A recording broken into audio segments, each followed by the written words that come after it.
Trying to be very simplistic, understanding that most people might have limited means for building not everybody has things, access to. but and I totally understand that. I do this kind of stuff, and so I thought, well, I'm going to design. I'm going to design. I mean, I had come across some bunch of used tubing and gathered it up and designed it on the computer and made it, and I did make his water lines pretty much how he suggested. His water lines were sitting on a little short 2x4 blocks, which is fine.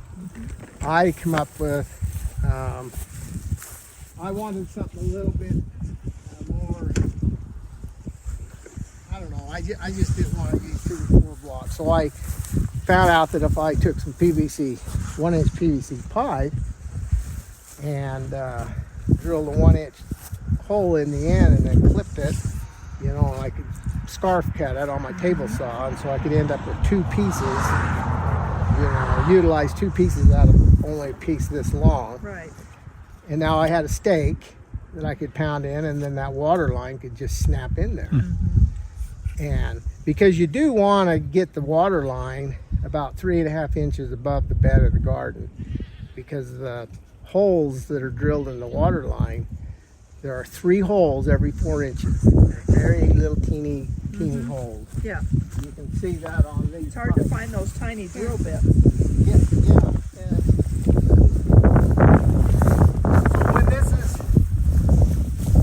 when this is in the bed, 3.5 inches up, and those holes are turned down, and you turn the water to it, you have now a kind of a fan spray, and so every 4 inches, you're evenly watering your grow bed. Do you have trouble with your holes plugging up? Oh, occasionally, and I've just found that I have sometimes I've done that. Do you put like a pre-filter before the water gets in? Is there like a filter that you put on it before the water comes into it?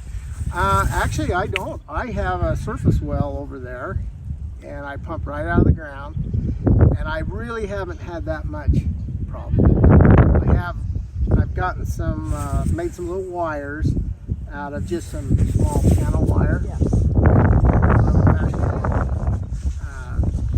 You know, a little loop to hold on to, and then if I see one plugged up after I first start it up, I just go along and because ours plug up maybe every other year or something. Yeah. It's not a yearly thing. yeah, no, I know the hard water will kind of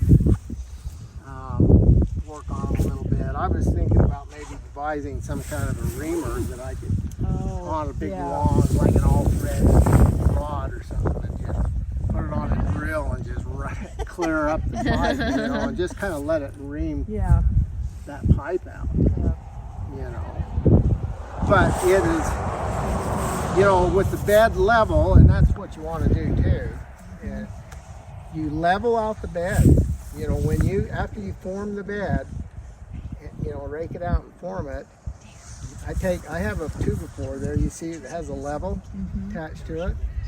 I level out the bottom of the bed, and it's so the whole bed is level. So that when I water, the water isn't running off to one end, leaching all your, you know, your fertilizers and stuff. And so I've got 6 rows here. I can water these 6 rows in 2 minutes. So I'm watering this whole garden in 2 minutes. And I have it come on, my system will come on with my sprinkler controller. I just send it out to the valve that heads it out here. And I just have it come on, you know, at like 6 a.m. or something like that.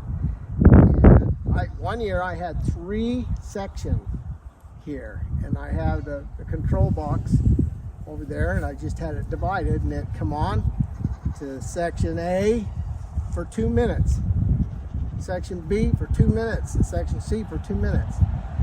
And I tell you, when I had this automated water system, I was excited, because I thought, you know, if nothing else about this, I loved that. I didn't have to drag hoses around anymore. And you know you're getting the same amount of water. Same amount of water. The gardens get it the same time every day. So I have a question. What about your tomatoes? How do you keep them splitting if you're putting that much water on them every day? Well, we have those kinds of problems too, and I don't know. I wish I knew that. Variety of the tomato. Pardon? A lot of that's just the variety of the tomato. Well, it could very well be. So what's the variety you like to buy? I buy Celebrity because I want Celebrity tomatoes, but I know that they will split. So it's just there's other varieties that don't split, but the tomatoes aren't as good. So it depends on what you want. So what's a non-splitting variety? Some of the better boys, big boys, Really? Those big boys won't split? not usually. Wow. Have a smoother skin and just do panorama of Lake Shore. Well, and we've tried a number of different varieties of tomatoes as well, and I kind of let Carol Ann handle that part of it. I'm the builder. I can build the garden. She's actually much more knowledgeable about plants and when to plant them and all that. And she goes and picks and chooses different varieties of things to try it out. And it is still frustrating on certain things. You know, you get a beautiful squash plants coming, and then all of a sudden the squash bugs give infestation, and they all die, you know, the plant die off. But you know, bottom line is we still get so much produce out of the garden that it almost doesn't matter. Are you feeding the world? Well, incidentally, I thought with zucchini, I don't know why there's world hunger in this, you know, with plants like zucchini. But even tomatoes, the first or second year that we did this, we had so many tomatoes, and we got our tomatoes in kind of late, and so at the end into the fall, we had so many green tomatoes, and we had already bottled everything. Carol Ann was doing spaghetti sauce and salsas and just all kinds of things, and we were still had tomatoes coming on. So I have another question. Who's in charge of weeding? Okay, well, Grandkids. we usually take care of that, or we usually share that. I would like to demonstrate how the weeding is done in the garden, and it is a lot nicer than the old traditional garden method. And that was kind of one reason that Mittleider devised this method, at least with a raised bed. He also promotes grow boxes, you know, and then What's his name again? Jacob Mittleider, he's deceased now. Can we just Google him? Yes, in fact, that's one thing I'm glad you mentioned that, because there are two websites that you can go to. One is called growfood.com, and you really do want to go to it. And the other one is, and I'm already forgetting the name of it. I'll think of it in a moment. But between those two websites, you can go on there, and the Mittleider method is discussed. There's, hi, how you doing? Good, how are you? Sorry I'm late. No, that's My fine. husband's on his way too. Okay. There's all kinds. There's literature you can buy, books, and there's all kinds of free This is the finished product. things that you can download.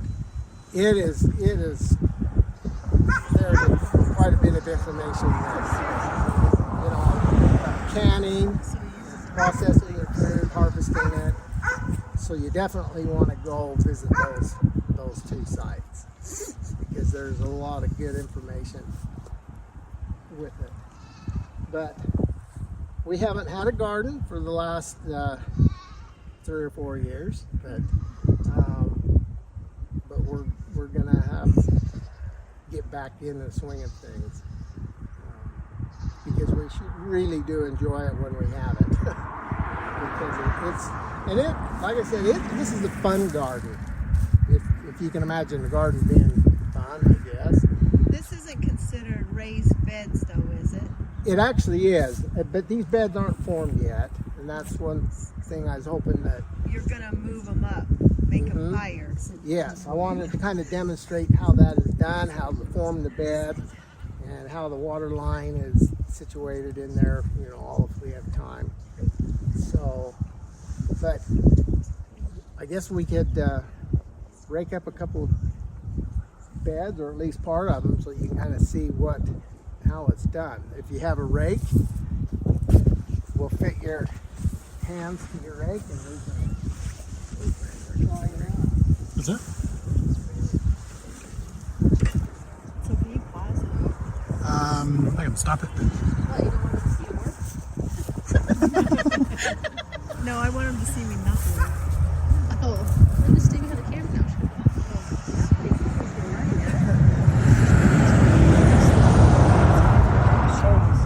I wear my old shoes. Basically, what you're doing is you're going to, once it's all tilled up and the beds are staked out and strung, these strings will be kind of guides for the bed.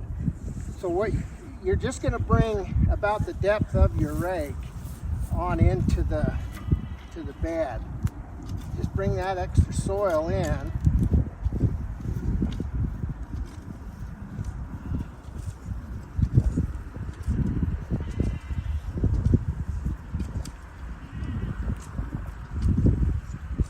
I'll go about.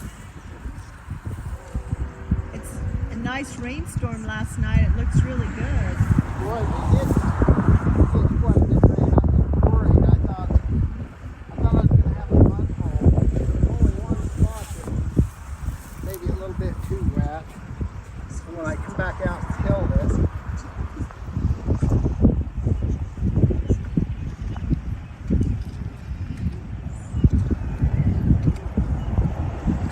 Oh, that's good. Well, she was gonna come, but apparently she's too cold.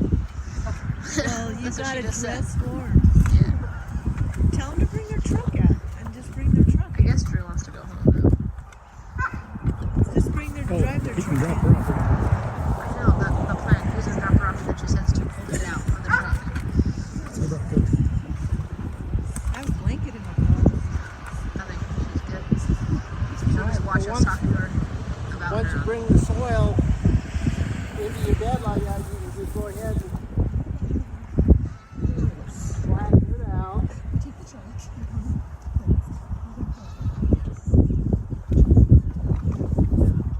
Oh, there he is.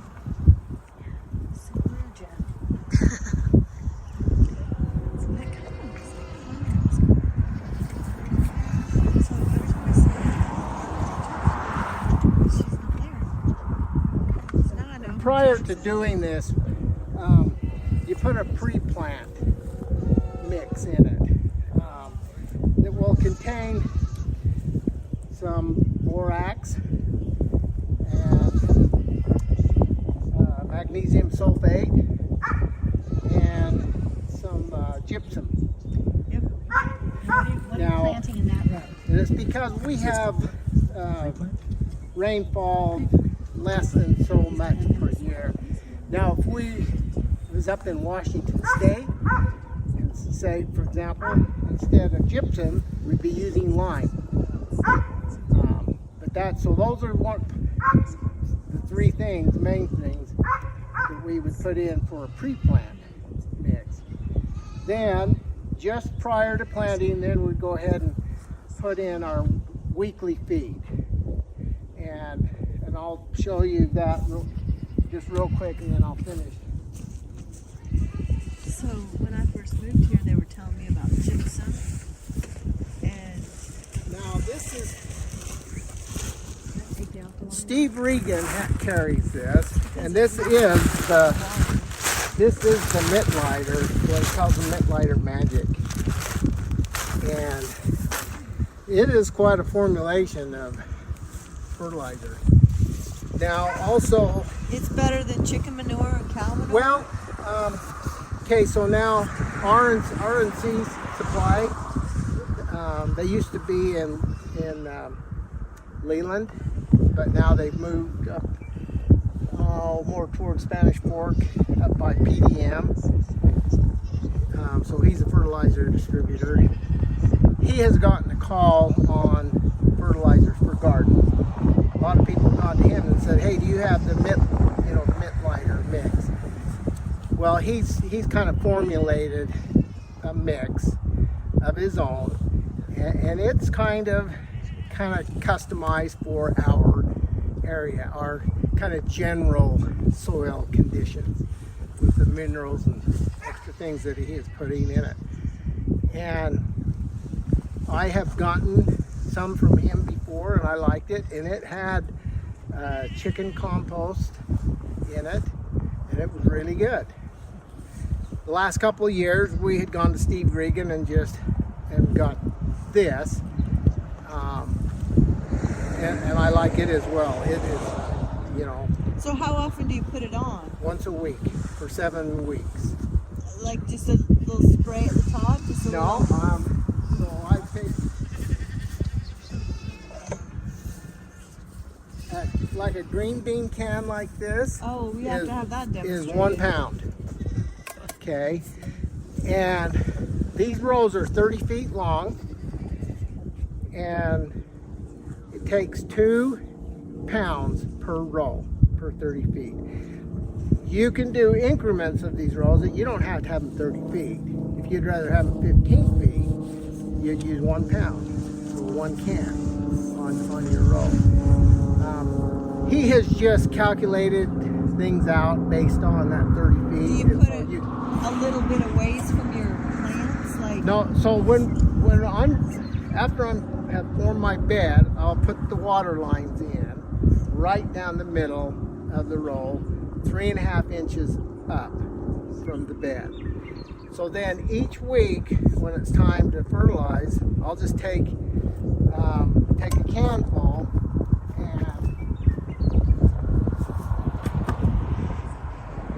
and you'll just kind of sprinkle it right on top of that pipe.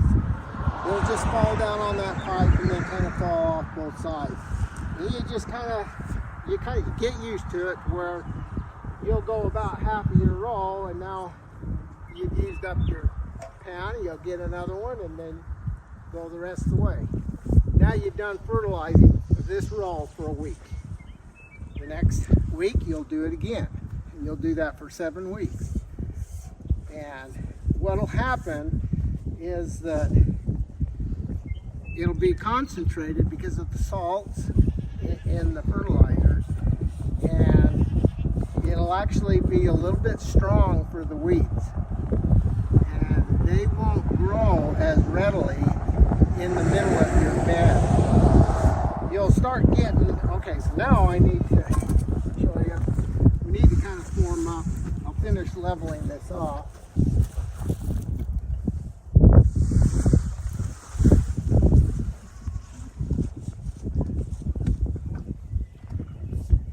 Okay, so then once you have your bed kind of somewhat formed up, then you come along and just start pulling some out of the middle.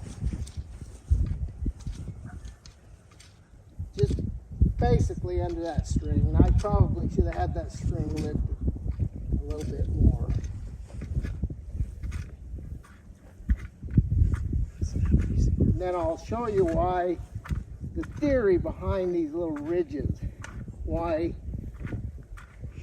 Mittleider kind of designed them that way, and I've since learned that, yeah, I think he's right. is he an engineer like you? Well, I guess he probably sort of is. He likes to make things. He's designed quite a few things for gardens. He's not as good as you though. Oh, you're too kind. I probably go overboard.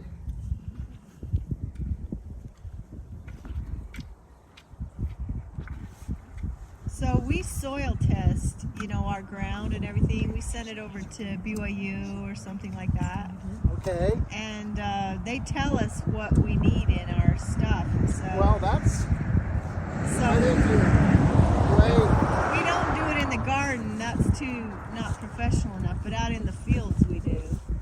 Okay, yeah. I think anything like that you could do is just helps you out. Okay, so this is where now we'll just assume the whole bed is formed up and only roughly leveled. I don't know where level is on it. But this is an important part here, is the leveling. So I'll take the screed. It's about time for me to buy a new level. I'll just kind of. Why is it so important to get it level? Because this system, one thing that you're trying to do is minimize water usage. So this system's gonna come on for 2 minutes and water all 6 rows in 2 minutes. It's gonna get enough water, you'll end up with about a ½ inch of water in this bed. You don't want it rushing off down to the end of your row and start leaching all of your fertilizer. So you want it to be level. You don't want it to be like a field that's gonna flood and go to the other end. That's right. When you turn on your water, you want to see that water. It'll in that short amount of time, it'll build up, and you'll kind of have a little mini lake in there. But you don't want to see it running off. It's just going to kind of build up, and then it'll just soak right back down in. And so this really is. You know they have tractors that laser level, don't Yeah. Yeah. you? You could have somebody neighbor come and laser level you. Oh, I have thought about that. You know, if you really wanted to come up with a way to go around and put in gardens, you'd probably have to go that direction to really. We're trying to feed the world, so we're laser leveling. So anyway, so I would go down one side and then I would come back up the other side.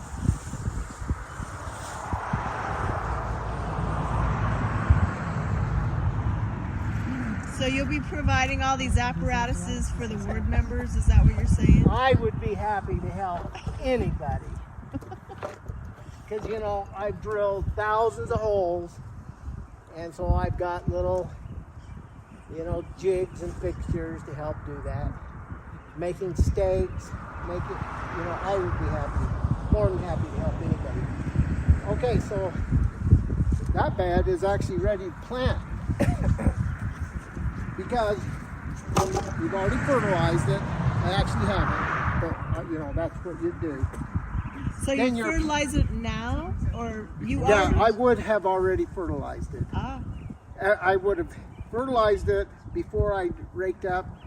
What I would have done is You would have fertilized it and sprinkled my pre-plant. But you don't put that stuff in. And my first week's batch of fertilizer in there. And then what I actually do, we have one of those little kind of a mantis tillers, those electric ones. And we'll just drag out a cord here and I'll just put it in that row, walk up one side and back down the other and just churn that fertilizer in and do that with each row. Then I will finish forming my beds. Okay, so now once it's to this point, you'll be planting here. Okay, if it was a tomato plant, you could choose to plant all your tomatoes on one side with the spacing that you want, or you could alternate back and forth. That's what we usually do, is we alternate back and forth. So on the triangle. On the sides of the trench is where you're planting. Yes, right here. And then that water pipe, okay, so now we could probably lay a water pipe in there to kind of let you see how it looks like it. Yeah. Ta-da. Okay. So Did you see those, Jeff, last week? No. My professional opinion. Our secrets. It's amazing. Now it's online. Oh. All right, I might as well use my engineer part of me. So I've come up with a way to make sure everything is in the middle.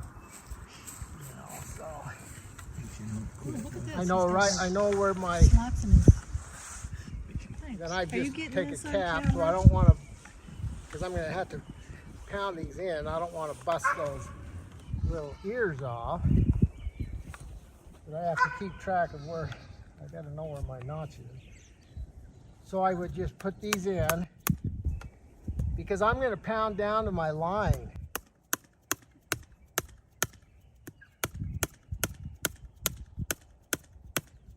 And I do have, if I find that my soil is a little hard, I do have some shorter stakes too. So I'll just put another one down here just so you can get a general idea.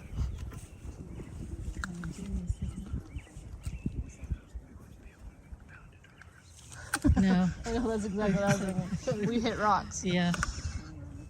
Yeah, about this far down. You guys are gonna have to bring in some soil. Makes you so jealous when you see I this, know. doesn't it? We'll come put one right here next to his. You know what? You probably could. He's had 3 gardens here before.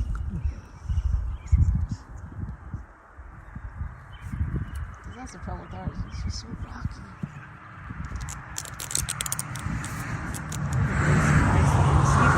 Tilling the ground in this one area. It's really, really nice. Just Okay, so I would have 7 of those stakes down there. And then I have my manifold, my watering manifold. I usually, since this is all tilled up, it's really easy digging. And I just dig enough to get it, throw it in the ground, so I'm not walking on it. Then I have a little some of the funny pipe, like usually in the sprinklers. I just have a piece of that come up, and then a fitting right here, and I just connect to each one. Then with these ball valves, I have control, you know, in case I need to dial down, you know, one valve or another. Do you use 3/4 inch for your manifold as well, or I actually use 1 inch, 1 inch? and I've tried my manifold. I've kind of got it. I've tried different things. I've kind of got it divided up a little bit so I can get a balance. In other words, the main pipe comes from my box over there, and then it tees in, and I got another pipe that it splits, and then I have one more pipe. That way the pressure isn't, I don't get all my pressure and flow to one end of my rows. And it was worth the effort to do that after I did it. And so I will just dig a little. Is that kind of it right there? That actually, I did that to try and experiment on. That's the same idea, but that was for some corn.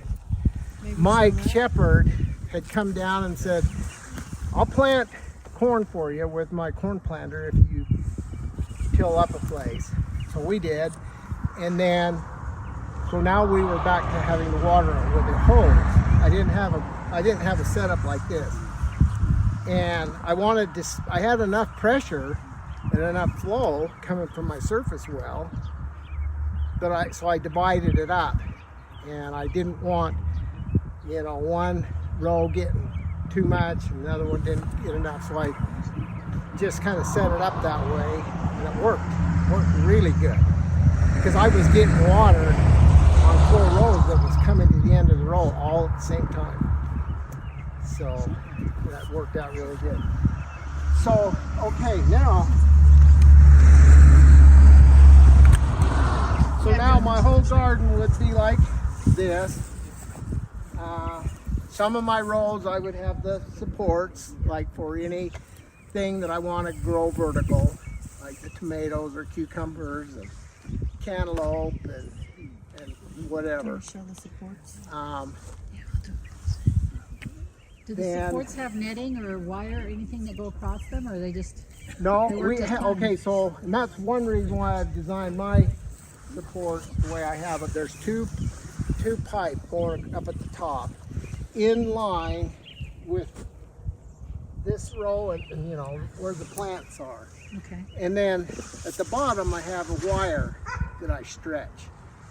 And then I tie a string to the top and down here to the bottom, and they match wherever the plants were planted. Okay. And then every few days as that tomato plant grows, we'll just come out with a piece of baling twine and kind of just lightly form a loop just to help keep it up. You know, you can get those plastic clips like greenhouses have. I just haven't done it yet. I've used those before and they work great. But anyway, about every 4 or 5 days you want to do it. Because I came out here one day with a Sharpie pen and I marked the top of a tomato plant. Come out at the same time the next day and it was 1.5 inches. They were growing 1.5 inches a day. And my supports are about 7 feet high. And when we're done, those tomato plants are all up 7 feet. And it's fun because they're all off the ground. You're just in here in the row and everything's off the ground. And the other thing that helps too is as they form suckers, you know, between the branches, you just snap them off. And so now you're also diverting all of your energy and nutrients and everything to the tomatoes and not to just growing lavish plants, you know. And so that's a real big thing too. And that is really easy to do. You'll just be walking out here inspecting things, you'll see a sucker and you just snap it off. And, you know, you can quickly do that. And so that makes a huge difference too. Mittleider recommends orienting your rows north and south if you can, because at least you'll get sun throughout the day, you know, hitting, you know, because if you have it east and west, you might get a lot of shading. You might have to do a little more garden planting. Which side is your taller items and your short items. But sometimes you don't have much choice, you know. You might only be able to go east and west, and it still works, you know. We're just talking if you want to absolutely maximize, north and south would help you get that. Okay, so now our garden has been growing for a couple of weeks or a week and a half even. Weeds start cropping up. Well, where you're going to see them come up the most is now in these hills. You're not going to you'll get some in the aisles, but you're walking them down a lot, and also, you know, it's easy to get to them. It's like a scuffle hole. But to do your weeding, what you'll do is you'll just come like this. You'll just rake down, rake that down. But doesn't that take your seeds away? Well, no, that's when your plants are already starting to come out too. Okay, and then you'll turn it back around. And then you'll just come back in and just reform. And it really doesn't take that long. I know. And so now once I've gone up and down back, that row has been pretty much weeded. You know. So so it is really amazing that way. Let's see. As far as the supports go, we've had fun with watermelon. One year I took some cattle panels, you know, just the welded wire cattle panels that have the 6-inch squares.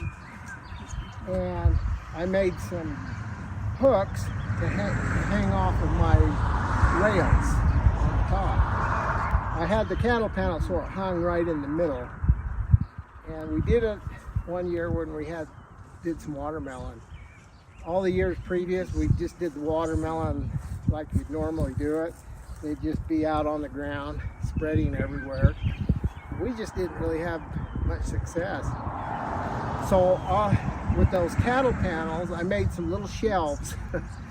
And then as the watermelon was growing, we was just kind of guiding the plant up through those. You know, it doesn't necessarily climb, but we were just guiding it up through those squares. Then we would notice where the plant wanted to set fruit. And so then I took my shelf and I just hook it in on that cattle panel right below that. And it continued to grow and grow and grow and grow. And pretty soon it was sitting on a shelf. So we had a watermelon here, one over here, one over here. And that year we were successful with growing watermelon. And I don't know entirely why.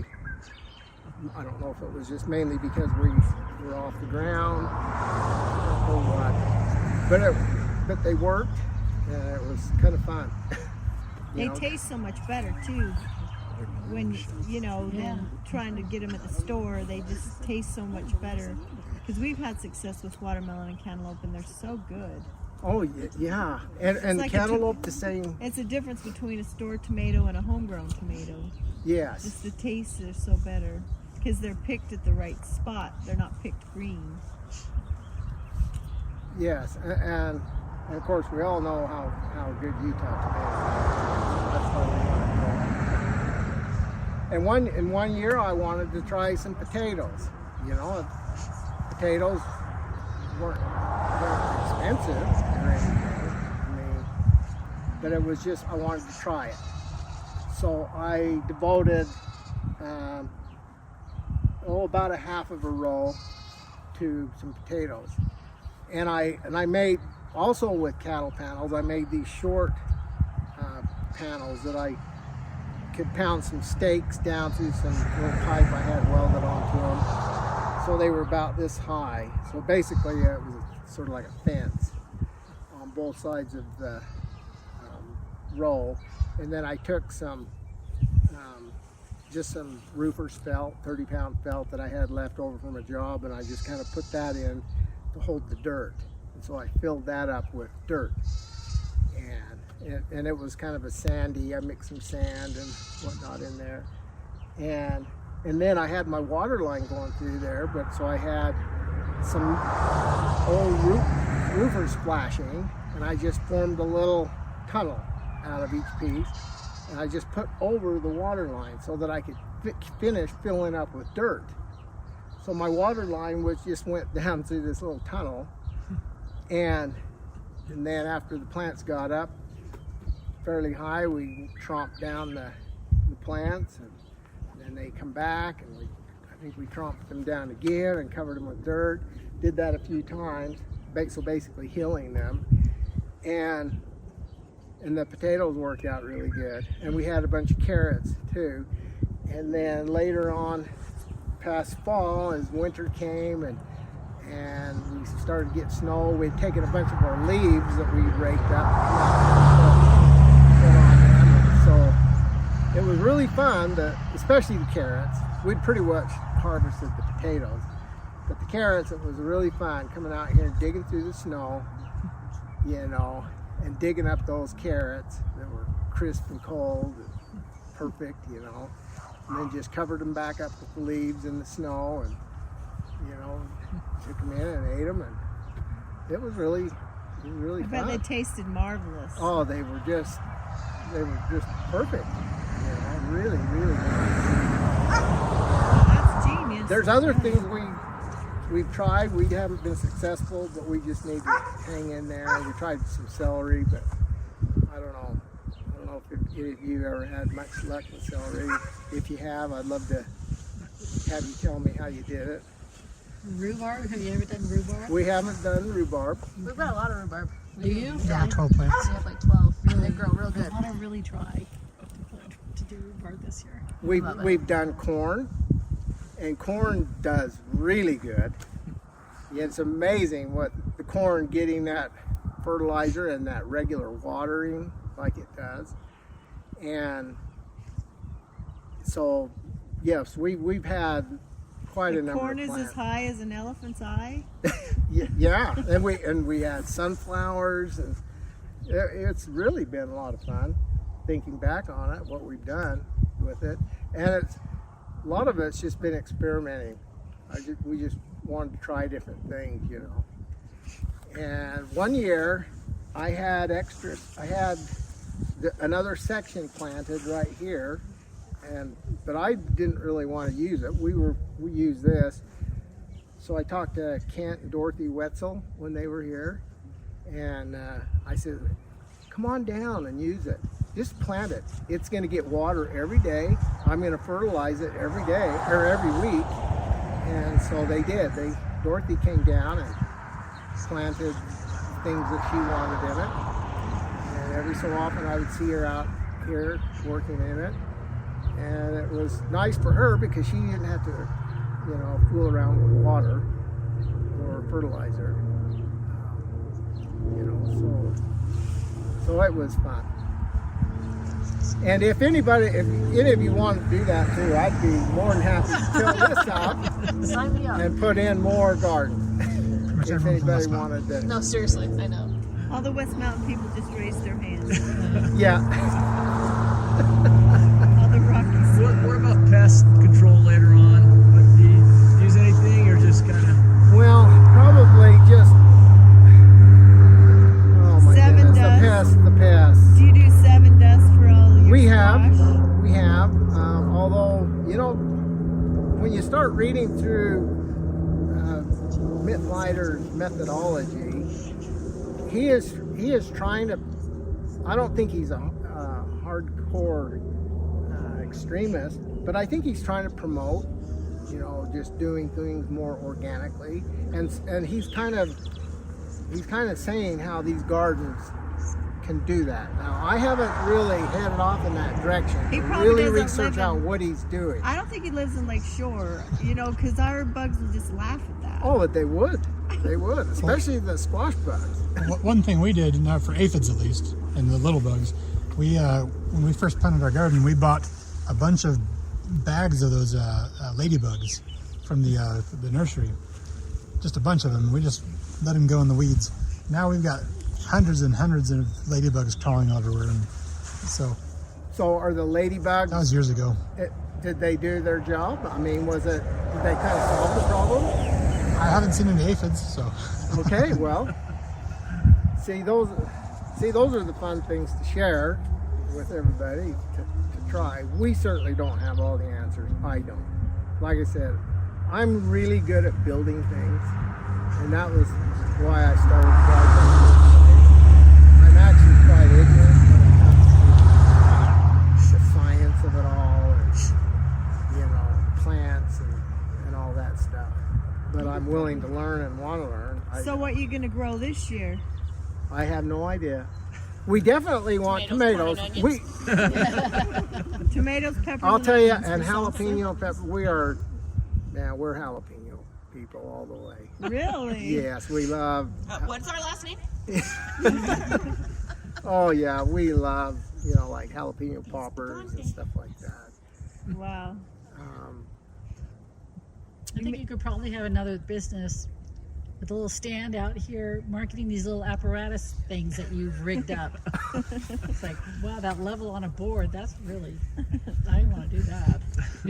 And that is something. I can't take credit for a number of this stuff because you start reading in Mittleider's books and stuff. He says, okay, get you tubiform, mount a old level on it, and see, and that's what I did.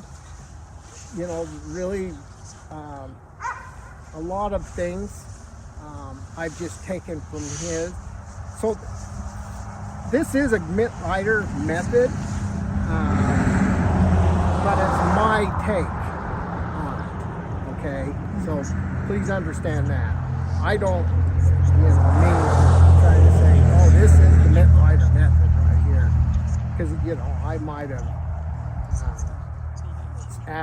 subtracted from it, but I think maybe I've added to it in a few ways. But really, I think that's what he intended all along anyway. His goal is more food production. And once again, he spent a lot of time in foreign countries helping them deal with the problems that they had when their soil was just like having nothing almost. And so that's why he also promotes grow boxes. It's pretty much sand and sawdust. And this method is if you already have fairly decent soil and you just want to amend that soil. And so we're adding to it every year, you know, with, and it kind of builds it up. So, but this is pretty much the concept.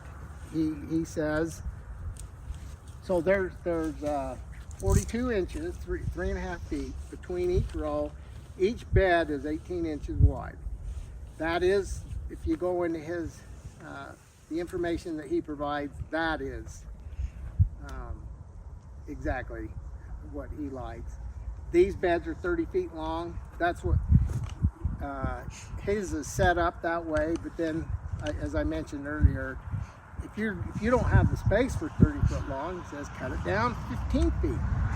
Cut your fertilizer in half for that row. You know, and basically your water is going to be the same thing. But and then sometimes my brother, he did a Mittleider method on. He wanted to grow a big garden, so he had 90-foot rows. He probably had 30 of those rows. He even went so far as he bought him a bed former, put on the back of his tractor. I mean, he's a farmer. He really did it up right, and it laid out, I think, kind of a fabric, you know, kind of like a landscaper fabric, but then it also laid out some water lines. It was more of a soaker type of a water system. It wasn't above ground like this, because him and his wife were they were selling. They had produce. They basically didn't really sell out of a stand per se, but they were doing it over there in Salem, and they were, you know, they had quite a few customers. And he went and bought those T-posts instead of stands like I did. He just went and bought some 8-foot T-posts, and you know, just like those professional fencing companies you might use on the side of a freeway, you know. They're tall, you know, and he had to have a special post pounder and everything else to pound those things in. And so it was a massive garden. That's kind of like President Hinckley's planting like 300 tomato plants and then leaving and Sister Hinckley going out and harvesting all the tomato plants and says, "Is this what I was born to do?" Is this? Oh my God! Oh, I know it. That many tomato plants. They couldn't even give them away at the end. Is this what I was born to do? They bottled them. They salsa'd them. Yeah, tomatoes. They can take a lot of effort, and we all know too that tomatoes they're kind of the canary in the mine shaft type thing too. It seems like if there's going to be a problem, it's going to be in your tomatoes. You know. They are interesting. But once again, it's like I said earlier, we usually get so many tomatoes it almost didn't matter that we had some with the whatever they call it, where they get the black bottom on it, or this, that we still had more than we could actually use. And we were giving them away. We were giving buckets and buckets of them, giving them away to people who wanted to make salsa or spaghetti sauce or whatever. So it is fun. And if any of you want to try this, I would be happy to help in any way that I could to help you come up with some of your equipment, drilling holes or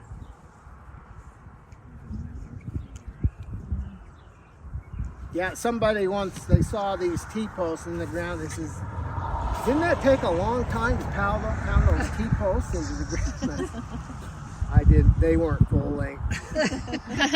I just bought them and cut them down.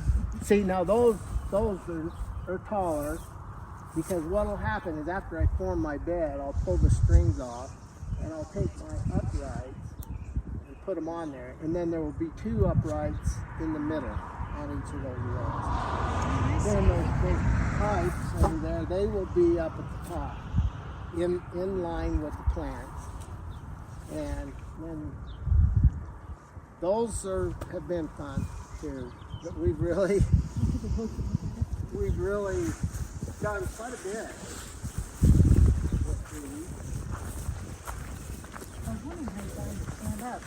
So that, yes, I'll just slide them down on these T-posts, and then I just have these, this hardware here that I can back out the bolt on both sides, and I can just throw a level on there and quickly plumb it and tighten up the bolt.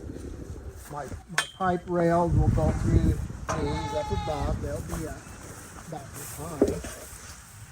This wire, this is just regular smooth fencing wire that I fashioned a bolt. These will go on this end. The wire will go through all. There'll be 4 uprights on each row. So that wire will pass through those holes, clear on to the other side. And I can tighten that really tight. So then, after we've planted things, and if they're tomatoes, after we put our starts in, or if it's something we planted from the seed, or after they come up, then we'll know where the string needs to be. Then we'll just take baling twine, we'll just cut them, pre-cut them into lengths, and then we'll just go along and tie them to this top rail, and they'll hang down. We'll get them right in line with the plant, and then I'll tie it off to that wire, because that wire is quite taut. And so we'll just do that all the way down. Then as the plant starts growing, we'll just kind of clip or tie to that baling twine that's coming down. And so we've seen some pretty massive windstorms out here, and those plants didn't even hardly bobble. And once again, those plants later on in the year, they're up this high. Once they get to the top, you just clip the top off, and so that they don't grow anymore. And then they'll just keep producing for you. So did you make these, or where did you get these? Yes, I did. I made these. I just went to Home Depot and bought, that's EMT, electrical metallic tubing. It's just electrical tubing, 1.25 inches. I just bought them, cut them up, and I made me a little jig to put them in and welded them out. Sounds so easy. Yeah, it ain't. Very time consuming though, I'm sure. Look at all these You things. welded They gotta be this? big. I mean, you Yes. actually did the welding? Holy cow, that's really nice.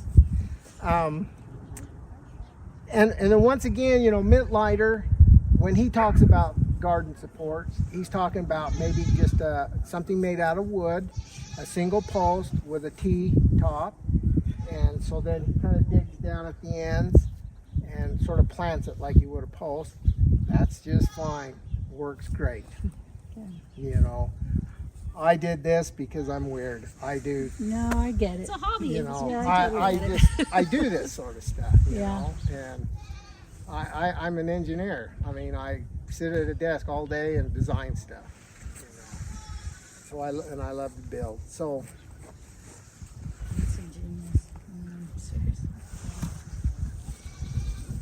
But see, you could, as far as the rail, if you had a good sturdy post at each end with a T top, you could get smooth wire like this. This is just regular barbless wire, or bobbed wire, and you could stretch it, put a fairly decent stretch on it. It would be good enough.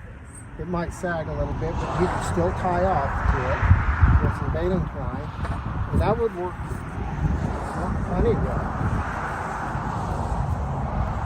I certainly wouldn't want to discourage anybody, you know, by having them see this and say, oh, well, we can't want to go to that expense or anything. And I'd say, well, don't go to that expense. You know, it works just fine the other way.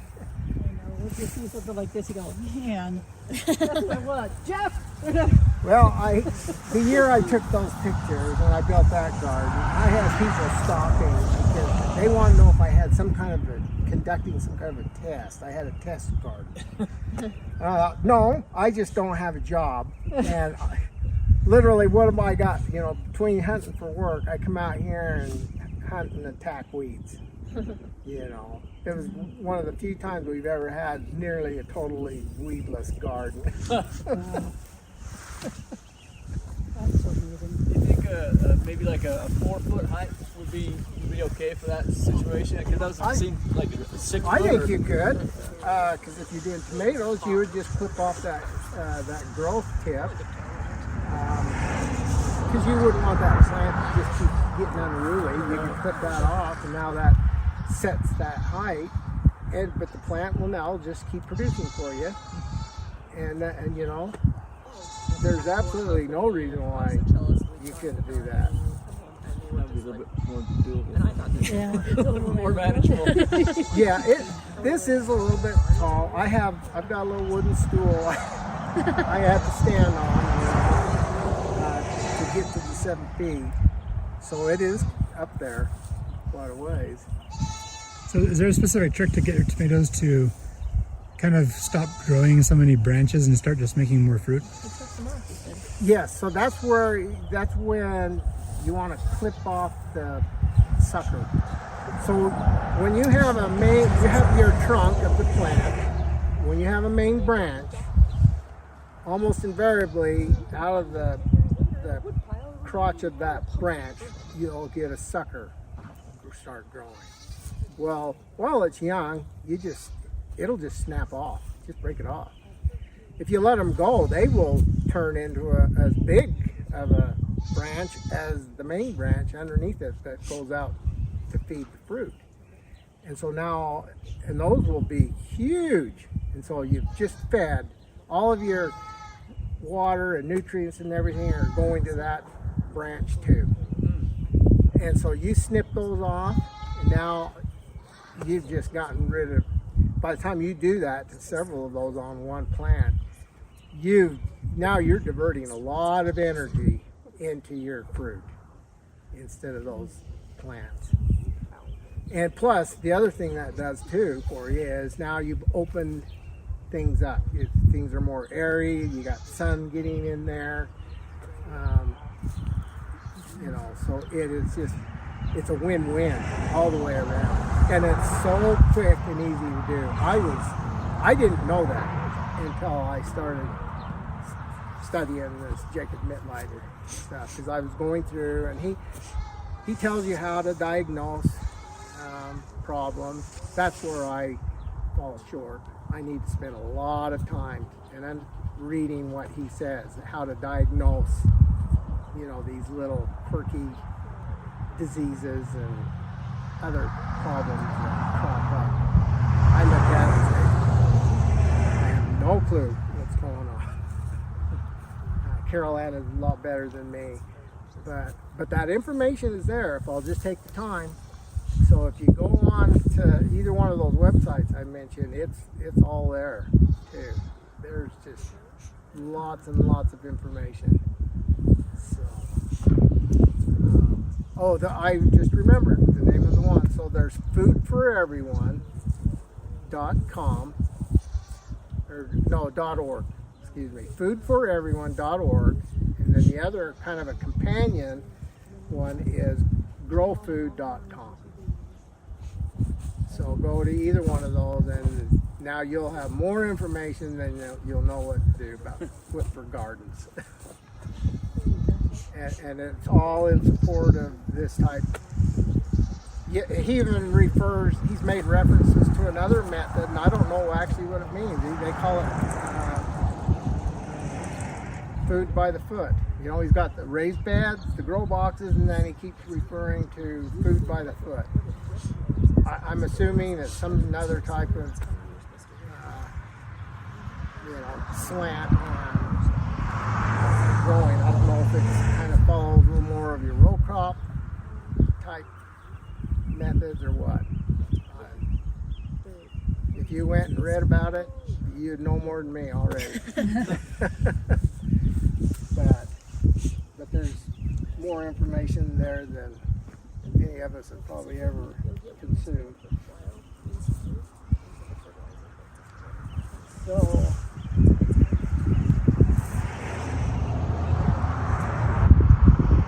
baling twine, I just buy this big spools of it, just like the farmers do when they buy it for their balers. And I just put it in that bucket. And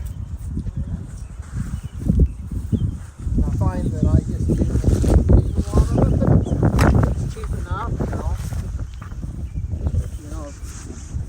Catherine knows what this is. Yeah, it's all over in my garbage. Yeah. They dumped the twine in my garbage sitting all around town. Yep, come over to our house. And fortunately, fertilizer You can have free twine. doubled in price since the last time we bought this. Last time we bought this, it was about $25. I went over to Steve Regan's today, got 2 bags of just under $50 a bag. Well, welcome to our world. Yeah. Welcome to our I don't know world. what the farmers are going to do. We got ours before the season began, and so we got ours at a pretty good price. But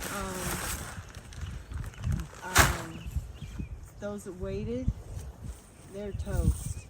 Oh, they are going to be. Can they even get it? Not exactly. Have to get some other. How about this place that you're talking to down here? They sell it in bulk. They sell Yeah. bags. No, you can.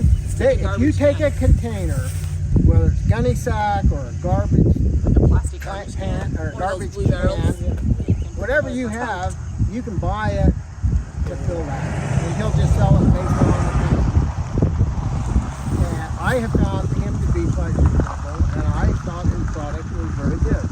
What, do you remember the name of what it was called? Yeah, R&C Supply. I mean, with the fertilizer itself. Oh, he was just calling it his garden mix, because that's what everybody was going to him requesting. They were requesting, hey, do you have like the Mittleider garden mix fertilizer?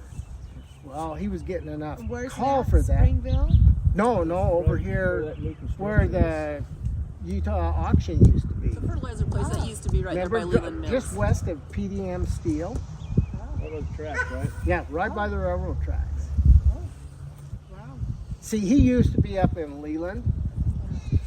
But now it's the landscape place. Oh, It's right by the Leland Mills. yeah, that was That's him. where he That used was And would you Chet- use it the same Chet, weekly? Pardon? I'm sorry. Would you use it the same? Do the weekly? Yes. seed? Mm-hmm. Just like that. Yes. The only thing different with that is we would add magnesium sulfate and your 20 mule team borax and so much. And Mittleider just explains all this. You put it in so much, and then I just have a little kind of like a paint stirrer that I put on my grill. I just stick it in there and just mix it up, and then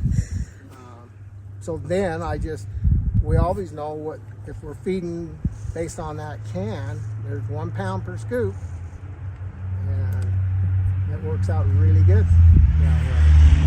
We know that they'll get 2 cans every time we fertilize the garden. Now, if you can't get a hold of fertilizer, if it's too expensive because crazy things going on in the world, what some people do is they take grass clippings, and you can probably do it the same with this is, you know, like if you have alfalfa clippings or something, whatever, just grass clippings. They spread it out in their garden, and 4 or 5 inches thick, and it creates this kind of ecosystem under it, and it decomposes as it's going on. So it kind of fertilizes the ground throughout the growing season and keeps weeds from coming up. So that's what some people do. Well, and I would say go for it. If anybody has that knowledge, I would say do all you could. We did put a bunch of leaves in the fall. We just thought, well, there's no reason in doing anything else with these leaves. So we just come out here and just blanketed this garden. And then when we tilled it up the next spring, I mean, they must have started to, decompose, and they just worked in great. So we put the leaves out here for sure. We have tried some other things, and we have done some grass clipping. I would like to know more about that, and I think that would be something to learn more about is, composting and more of the, especially if they're really truly a way to control pests. Well, I'm all in it. I don't know if they're doing it, if these organic farmers are doing it without controlling pests without pesticides, at least to a satisfactory enough level to be happy about it. I don't know. So anyway, I guess there's a challenge for any of us that want to try doing that. But now, so where do you live? We live up on the where Holbrook used to live. Oh, okay, all right. So it's terrible. Yeah. And it is just, I look at this and I'm like, We're trying so hard though. So Us too. So that's why they raised their hand. They want to come down. What we did was we pulled out all we tried to pull out about a foot or foot and a half of rocks, because basically this was there. And we just filled it with mulch. We just paid for a couple dump truck loads of mulch from, it was like $100 a load, something like that. We just dumped that in the garden. It was like this deep of mulch. And we planted our garden that first year, and it did grow pretty good. It was not the best. But the next year, it was really good. And every year it got better as it decomposed. And it was just this black, dark soil, like really good soil. So that's what we did now. It's really nice garden soil. Although we do still pull up a lot of big boulders. The boulders just keep working As their the way world up. turns, they just We're still like, oh, themselves there's up. another huge one. She only gets boulders. We get steak knives. Yeah, the people that lived here before, well, I know that they must have had feeder calves that they were feeding out, but I think Watch out, they might watch this on the internet. I think every steak, I don't think steak Marge knife has a steak knife left that in her house. Mrs. Butler had ended up out there. We'll just be walking along, and there he wants to see it sitting on the ground. It's probably been in the ground, and it's just worked its way up. Or there'll be spoons or forks, or it's just crazy. And they like to eat outside. So I'm sure you probably considered or looked into grow boxes, maybe. we do have some. It's just limited. Check those. Critchfield, he's Check got a lot of those. Mittleider's grow box. The information he has on that. It's about as extensive as the information he has on raised bed. So, because he realizes that you may have to create your own soil. You just might not have, because of rocks or whatever, you may have to totally build your own soil. I did soil samples and sent them off to USU. And Jeff just said we got my stuff back to the mill today, so can't wait to get home and open that up and see Oh, what we're okay. going to have to amend the soil with. Let me know what it says, because we probably have the exact same stuff. Yeah. Well, I don't know if I should tell you this. Yes, you should. I had to haul rocks in once, or on a couple of occasions for some different purposes that I had going. I set some hydrants, some waterers for my horses. I dug way down deep. These his water is operated just pretty much like a hydrant, you know, a stop and waste hydrant. As soon as you know, Gravel down. the demand is off, then the water drains down in the ground. So I needed gravel and rocks down at the very bottom of the hole. I didn't have any around here. You can come to our house. No. Our house is closer. No, I'm just saying we just have piles of rock that we just keep pulling out. Like, all right, well, there's another rock pile. Now what we do have is clay. And when we start digging down, we'll get it, like when I dug those waterers, I mean, I was down a good 4.5 feet deep. I was down into, getting into the water table, and that clay was so thick, I couldn't, it was heavy getting it out of the hole, and then I couldn't get it off of the shovel. I'd have to bang and bang and bang that shovel to get it to come off. Because it just had a suction, and it was heavy, and it just... Yeah, people looked at us bad when we brought in rocks for road base so we could drive around. Yeah. You're bringing rocks onto your... So, that is kind of funny. Well, we'll stop by in a few months to see how you're doing. All right, well... Come and weed and I pick can't it wait to see.